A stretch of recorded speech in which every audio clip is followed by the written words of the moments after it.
रब्बानी दी scholar YouTube channel इल्मी, अदबी, दीनी, मिल्ली, समाजी, सकाफ़ती, तहज़ीबी, फ़लाही, तिब्बी, फ़न्नी, माशी, तिजारती, माशरती, इंतज़ामी, इनकलाबी, तहरीकी, तहक़ीक़ी, तकनीकी, तफ्तीशी, तामीरी, तालीमी व मालूमाती यूट्यूब चैनल ज़रूर सब्सक्राइब करें, लाइक करें, शेयर करें और बेल आइकन प्रेस करें। रब्बानी दी स्कॉलर यूट्यूब चैनल करते हैं। क्या मैसेज दिया है हमारे उन तमाम शहर वालों के लिए जो उर्दू का गहवारा कहलाते हैं, वहां के जो मुस्लिम लीडरान हैं उनके लिए एक जबरदस्त मैसेज, एक जबरदस्त पैगाम है हमारे फरीद खान साहब की जानिब से, हमारे इस उर्दू कारवां की जानिब से, हमारे Rabbani the scholar YouTube channel की जानिब से कि आप भी अपने शहर में अपने जो अकाबरीन हैं, अपने जो इस्लाफ हैं, जिन्होंने अपने वतन के लिए, अपने लोगों के लिए कुर्बानियां दी हैं, उनकी यादगार को कायम किया जाए और इस तरह से हमारी अपनी जबान की हिफाजत की जाए। ये जीती जागती मिसाल हमारे सामने मौजूद है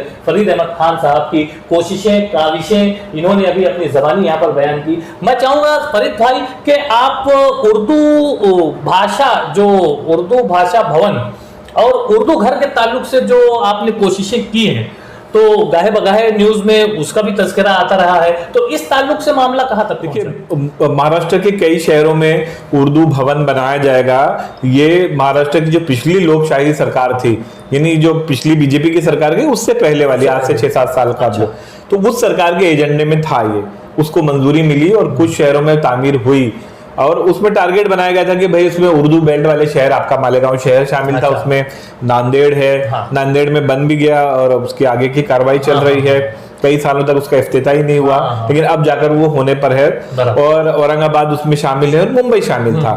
लेकिन मुंबई में जो है कई जगह का मसला है, तो ये पाया कि भाई यूनिवर्सिटी में बनाया जाए, वहां जमीन है ना, तो उस सिलसिले में उन दिनों आरिफ नसीम खान साहब जो है वो माइनॉरिटी अफेयर मिनिस्टर थे, अक़लियती उमूर के वजीर थे, तो हम लोगों ने उनसे राब्ता किया और उन दिनों मरहूम डॉक्टर साहब अली साहब जो है शोबे उर्दू के सरबराह थे, तो मैं उनके साथ में जो है काफी मैंने इस प्रोजेक्ट पर काम किया और उसकी डिजाइनिंग हुई, वो मंजूरी मिली काबीना से और उसका जो है 10 करोड़ का बजट सैंक्शन हुआ और पूरा माशाल्लाह एक हॉल, कुछ कमरे, लाइब्रेरी और बहुत कुछ जो एक उर्दू भाषा भवन में होना चाहिए वो उसमें मंजूर किया गया था। लेकिन वो बदकिस्मती से उसका फाउंडेशन स्टोन डाला गया, उसकी बुनियाद रखी गई, संगे बुनियाद, और वो सरकार जो है वो खत्म हो गई, बीजेपी सरकार आ गई और उन्होंने उसको सर्द खाने में डाल दिया।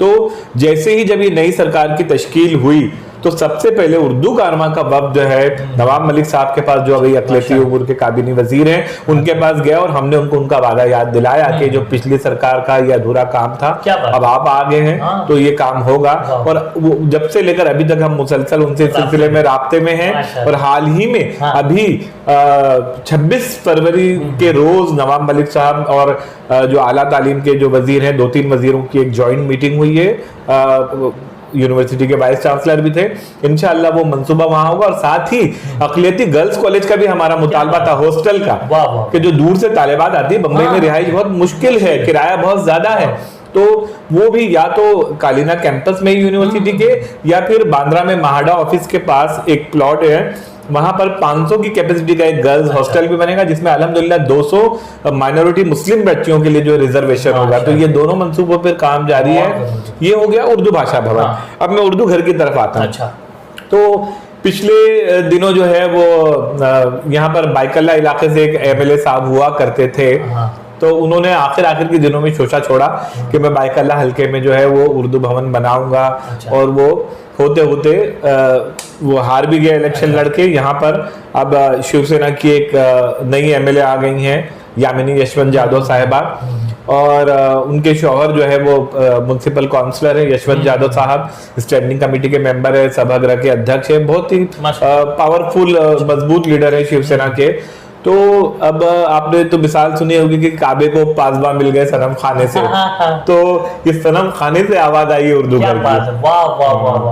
और अभी चंद दिन कबल जब मुंबई म्युनिसिपल कॉर्पोरेशन का बजट पेश किया गया, तो उस बजट पेश करने से पहले यामिनी यशवंत जौहदा साहिबा ने अपने शौहर से बतौर स्टैंडिंग कमेटी के चेयरमैन के ये मुतालबा किया कि मेरे इलाके में किसी मुनासिब प्लॉट पर जो है कॉरपोरेशन के फंड से उर्दू भवन का कयाम हो। क्या बात है, वाह। और उसको मंजूरी मिल गई माशाल्लाह। और बजट में उसके लिए एक हेड क्रिएट करके बनाकर 1.5 करोड़ रुपया जो उसमें टोकन अमाउंट जो है डाल दिया गया है। तो यही वजह है कि जब हमने अभी गुज़िश्ता दिनों प्रेस क्लब में जब आलमी यौम ख़वातीन का प्रोग्राम किया, उर्दू कारवां ने जो है 6 मार्च को हमने किया, अभी चंद दिन का 4 दिन हुए हैं, तो यामिनी यशवंत जौहदा साहिबा वहां पर आई थी। उनको बतौर खास इस बात के लिए उनका फेलिसिटेशन किया गया, तहनीत की गई और वहां चंद साफियों ने सवालात भी इस ताल्लुक से पूछे। उन्होंने इत्मीनान बख्श जवाब दिया और तफसीलात बताई कि उर्दू भवन में जो है क्या क्या चीजें होंगी।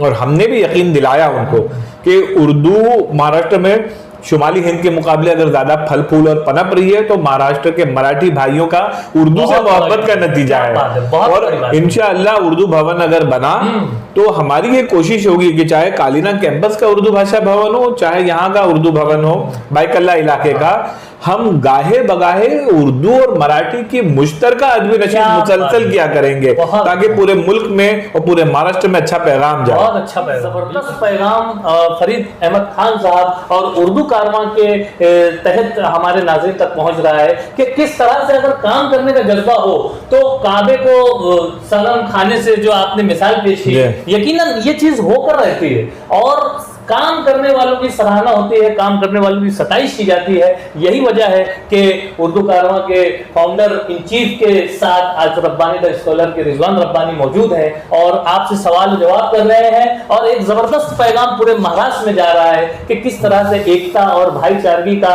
काम हम जबान के तवस्सुत से भी किए जा सकते हैं, कर सकते हैं और अल्हम्दुलिल्लाह ये काम जारी है।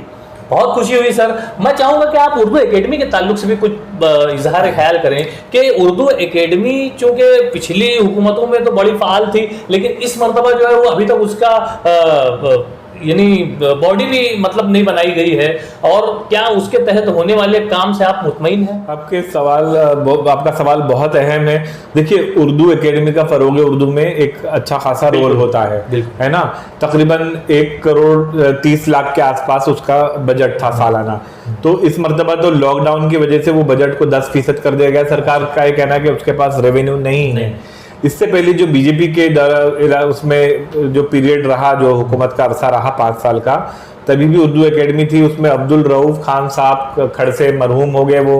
उसके बाद एक कायम मुकाम कुछ दिनों के लिए जो है वो बनाए गए थे उसके जो है चेयरमैन कारगुजार, लेकिन वो भी चंद माह ही रहे और फिर जो है वो इलेक्शन हुआ, अब नई हुकूमत आ गई। तो अब नई हुकूमत आई है तो ये 3-4 पार्टियों की मुश्तरका हुकूमत है और उस बीच में लॉकडाउन लग गया, तो अभी तक के उसकी तश्कील नहीं हो पाई है। लेकिन मैं आपको बताऊं, जब मैंने आपसे बताया ना कि हम लोग उर्दू भाषा भवन के ताल्लुक से 1 साल कबल जब हम नवाब मलिक साहब के पास गए थे, मोहतरम वजीर साहब के पास में, तो उर्दू एकेडमी के ताल्लुक से भी हमने उनको मुतालबा रखा था और तहरीरी तौर पर भी मुतालबा किया। हमने उसमें चंद बातों का मुतालबा किया जो मैं समझता हूँ बहुत अहम है हर मुहिब्बे उर्दू के लिए, हर उर्दू के फरोग के काम करने वाले के लिए, आपके लिए, हमारे लिए, सबके लिए बहुत अहम है। वो मुतालबा नंबर 1 ये था मेरा कि माजी में जो लोग भी उर्दू एकेडमी से जुड़े हुए हों, किसी भी पोस्ट पर रहे हों, उसके चाहे कारगुजार चेयरमैन हो, मेंबर सेक्रेटरी हो या उसके मेंबरान रहे हो, एग्जीक्यूटिव मेंबर, और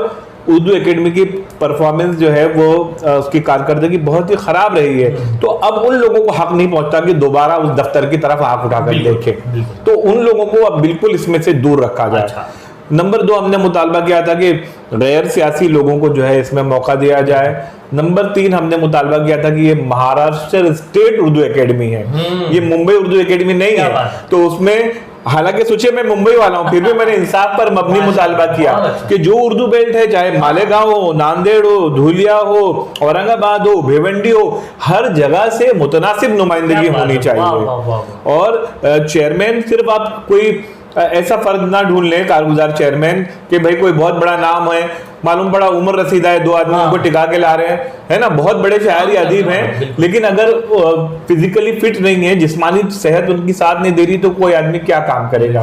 तो मैं समझता हूँ एक मुतवाजिन शख्सियत को वहां पर होना चाहिए, जो सही माने में जो है खादिम उर्दू बनकर वहां पर काम करे, ना कि हाकिम उर्दू बनकर वहां पर काम करे। नेक जज्बे के तहत, एक नेक ख्यालात के साथ उर्दू जबान और अदब की अपनी मोहब्बत, उनकी उसकी चाशनी के लिए अपना पूरा योगदान दे रहे हैं मोहतरम फरीद अहमद खान साहब। बहुत ही ज़बरदस्त सेशन रहा हमारा ये, बहुत ही ज़बरदस्त तरीके से अच्छे मैसेजेस, अच्छे ख्यालात हमारे नाजरीन तक पहुंच रहे हैं। मैं चाहूँगा कि आप हमारे जो नाजरीन हैं, यकीनन इसमें भी मुहिब्बे उर्दू हैं, और हमारा चैनल अल्हम्दुलिल्लाह आज मालेगांव शहर से निकलकर पूरी रियासत में देखा जा रहा है, मुल्क में देखा जा रहा है, बैनुल अक़वामी सतह पर भी हमें कमेंट्स मौसूल हो रहे हैं। तो जो उर्दू ज़बान की मोहब्बत है और जो मुहिब्बान उर्दू हैं, इनको आप क्या पैगाम? बहुत अहम सवाल था। और रही बात आपके रब्बानी यूट्यूब चैनल की और मालेगांव की, मालेगांव से ज़्यादा मुहिब्बे उर्दू लोग मैंने अपनी ज़िंदगी में कहीं नहीं देखे हैं। मतलब चप्पे चप्पे पर जो है आशिक़ उर्दू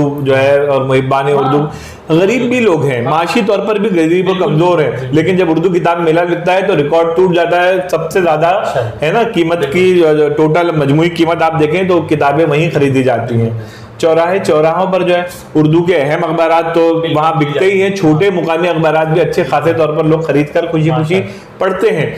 तो मालेगांव तो बहरहाल उर्दू का गहवारा है। मैं आप तमाम लोगों की काविशों को सलाम करता हूं, और मुझे उम्मीद है कि मुस्तकबिल में भी मालेगांव का फरोग उर्दू में महाराष्ट्र में बहुत अहम और मरकजी रोल रहेगा। तो मैं अभी आपको जो आपने सवाल पूछा कि पैगाम में क्या देना चाहता हूं, तो मैं उस ताल्लुक से मैं औरंगाबाद की मिसाल दूंगा। मैं जब औरंगाबाद गया और हमारा इफ्तिताही इजलास हुआ वहाँ के जो एक किसी कॉलेज के हॉल में, तो वहां पर भी मुझसे पूछा गया कि आप मुकामी लोगों को क्या पैगाम देना चाहते हैं। मैं उसी पैगाम के चंद अहम नुकात बयान करना चाहूँगा। सबसे पहली बात तो हम उर्दू तंजीमों के लोगों को जो है वो एक दूसरे से बुग़्ज़ छोड़ देना चाहिए। हमको चाहिए जब ये सियासी लोग सियासी मफाद और कुर्सी की लालच में मुख्तलिफ ख्यालात रखने वाले, एक दूसरे के खिलाफ इलेक्शन लड़ने वाले, एक दूसरे को जानी दुश्मन साथ में बैठकर कॉमन मिनिमम प्रोग्राम के तहत हुकूमत बना सकते हैं, तो क्या हम लोग उर्दू वाले मुश्तरका हिकमत अमली नहीं अपना सकते? आप रब्बानी चैनल चला के वहां से हमारा ताउन कीजिए, उर्दू कारवां यहाँ से मालेगांव के रब्बानी चैनल को ताउन करेगा। क्या ये आदान प्रदान नहीं हो सकता है? तो यही बात है, यही वजह है कि उर्दू कारवां ने पहल करके पिछले दिनों नवाब मलिक साहब भी इसी ताल्लुक से एक मीटिंग में आए थे, तो हमने उनसे वादा किया था कि महाराष्ट्र की तमाम उर्दू तंजीमों को जो है एक प्लेटफॉर्म पर लाने की कोशिश करेंगे और राब्ता करेंगे। यही वजह है कि हमारा एक व्हाट्सएप ग्रुप भी इस सिलसिले में तश्कील पा चुका है चंद महीनों कबल, जिसमें महाराष्ट्र की तमाम तकरीबन 35 अहम उर्दू तंजीमों के नुमाइंदे आप भी उसमें जो है शामिल हैं। तो वो सारी तंजीमें के लोग जो है, तंजीमों के लोग अपने अपने प्रोग्राम को उसमें पोस्ट करते हैं, अपने प्रोग्राम की जब प्रोग्राम होने के बाद रिपोर्ट पेश करते हैं, और जब ऑनलाइन प्रोग्राम होता है तो उसका जूम का इनविटेशन दावतनामा भी उसमें पोस्ट करते हैं। तो यूं अब सारी तंजीमें के लोगों को एक दूसरे की सरगर्मियों से वाकफियत हो रही है, लोग एक दूसरे से जुड़े हुए हैं। तो हमको चाहिए कि जब हमारे दुश्मनान, हमारी जबान के दुश्मन, हमारी मिल्लत के दुश्मन जो है वो एक होकर जो है हमारे खिलाफ सफारा हो सकते हैं, तो हम उर्दू वाले अपने ज़ाती इख्तिलाफात को भुलाकर फरोग उर्दू और बकाए उर्दू की कॉज के लिए